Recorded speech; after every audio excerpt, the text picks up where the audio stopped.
This program was brought to you by Coller Institute of Venture at Tel Aviv University.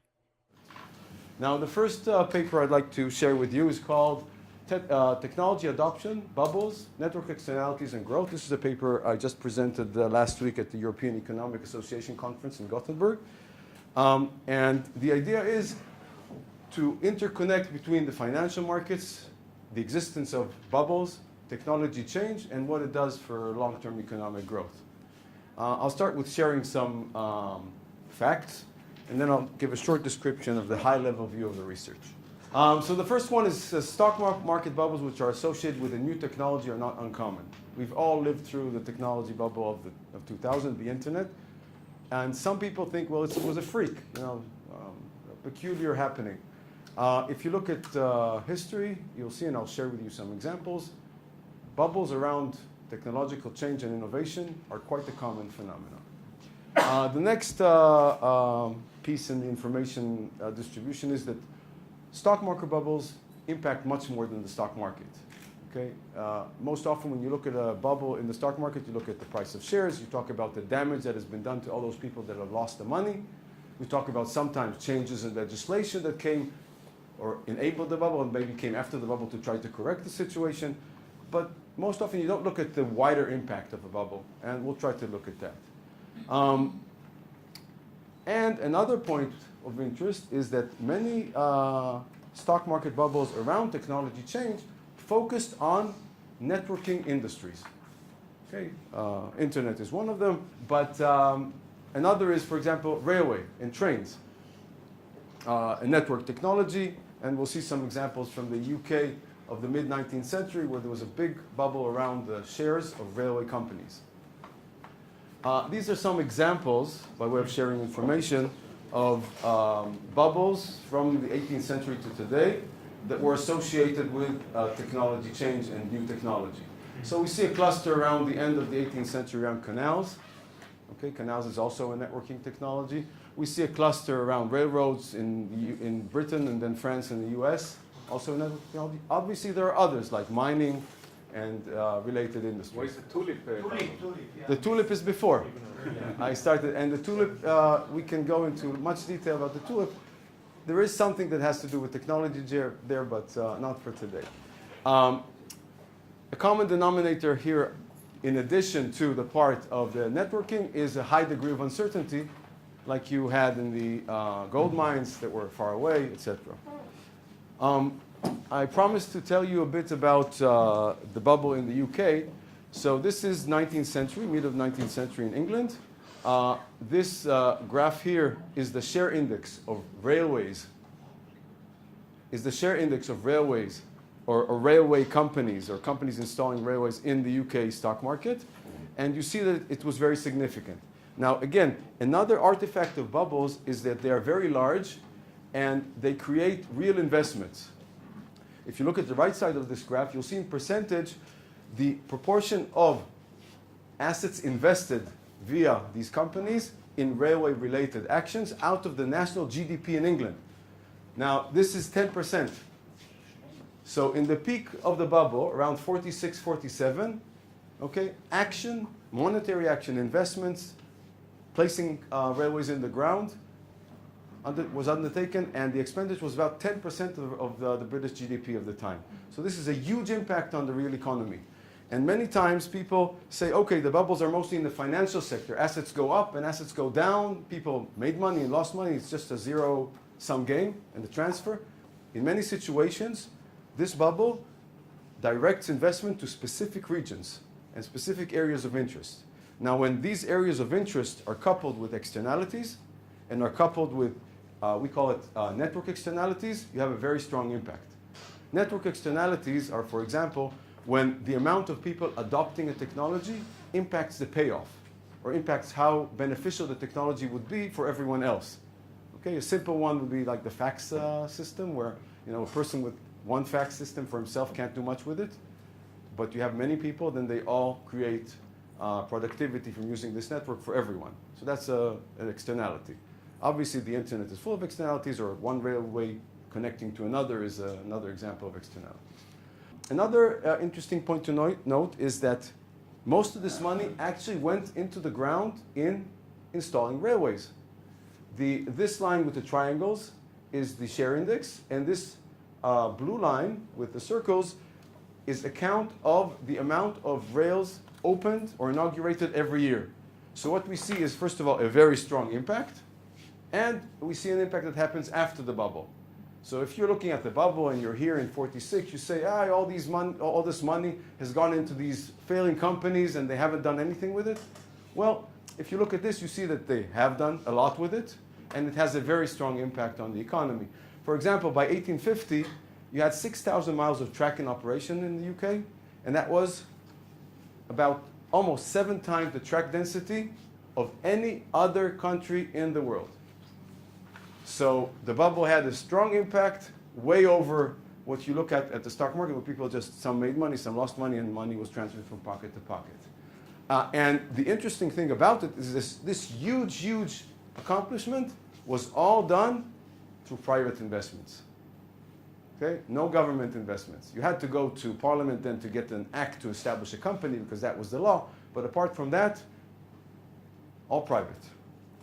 Obviously, there were other results from the bubble. The ones that are usually quoted are the sharp decline in prices, the bank crisis, a few changes in legislation, and lots of people losing money. But in addition to the impact that I just showed you about the rail lines being opened, you had other positive impacts. You had adoption of standard time across Britain.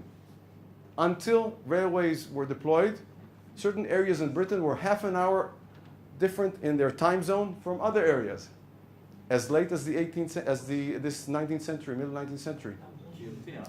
But when you need to have a rail connected, and they have to have central, some sort of calendar so people can understand where they're going and when, you had to unify time. Modern steel technology, which later supported modern shipbuilding, came about because of the influx of money into the railway sector and all the research that came with it. And modern management and scheduling practices were, moved ahead significantly. Okay, now I started with the NASDAQ bubble, and I'm going back to this piece of information. This line here is the NASDAQ share index. Again, you see a sharp rise and then a decline around 2000. Now the darker line represents productivity. Okay, one measure is total factor productivity, or in this case, non-farm productivity. So what you see here is that there is a huge change in productivity following the bubble. Okay, you would think that when investments crash, productivity should go down. But here you see that after the investments have gone down, productivity goes up. And it has gone up in a very significant fashion. If you look at this table here, you see that long-term averages are about 2.28. Prior to the bubble, we have a less than 2% era. During the bubble, we have a 2.7, and post-bubble, we go over 3. So the bubble had a very strong impact on the different productivity measures, in this case in the US. What are the units of the 3? Annual, productivity is annual change per year. Okay. Year over 3%. year, 3% a year. Okay. Year over year, and if here it's for these 4 or 5 years, every year 3 something. The annual change. In here it's labor productivity, and here is total factor productivity, which is a different measure, but you see the scale and the references are the same. 1.8 is very significant compared to this half a percentage a year annually. Okay, so I hope I persuaded you that first of all, bubbles related to technology and especially networking technology exist. I hope I persuaded you that the impact is significant and that most of this impact comes after the bubble has gone. And this is what we research. As I promised, I'm going to give you a very short excerpt of 2 papers. So this is one of them. And it focuses on the price of assets that are associated with companies in this technology space, and also the outcomes. And specifically, we talk about the co-interaction between the positive network externalities that I mentioned and this bubbly process. Okay.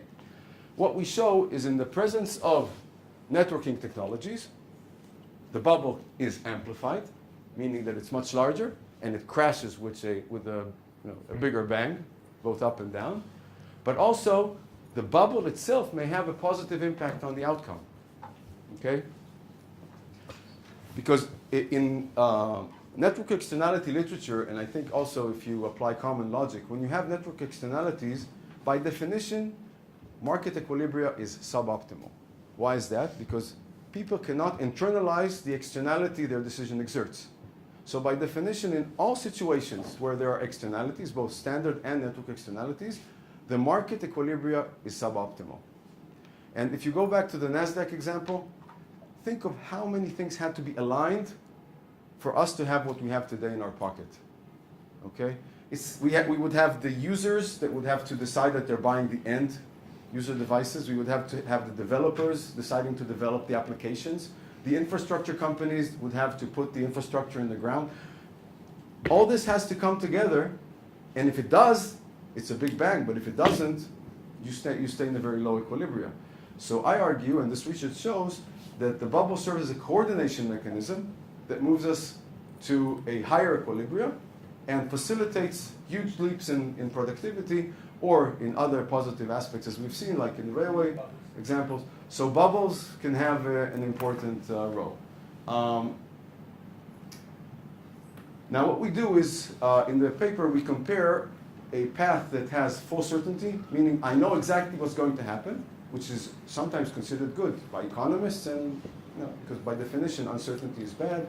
If you have a standard utility curve, you're under the curve, so you have a lower utility. And we compare the baseline, which is adoption under a known growth impact of the technology, to a different one where uncertainty is introduced. And what we find is that the uncertainty itself can create the bubble, even if expectations are fully rational. Okay? You don't have to be over-optimistic. You can be fully rational in the sense that you don't know exactly what's going to happen. There's a lot of noise, and that is enough to generate a bubble. And if it's around networking technologies, it may have a very strong long-term impact on growth. Now, this is a very striking perspective because uncertainty improves growth and welfare. And under certain regions of uncertainty, growth and welfare increase as uncertainty increases, which is a point to think about. Now, I'll skip that simulation, just this one. The dotted line is the growth under certainty benchmark. The horizontal plane here is some measure of uncertainty.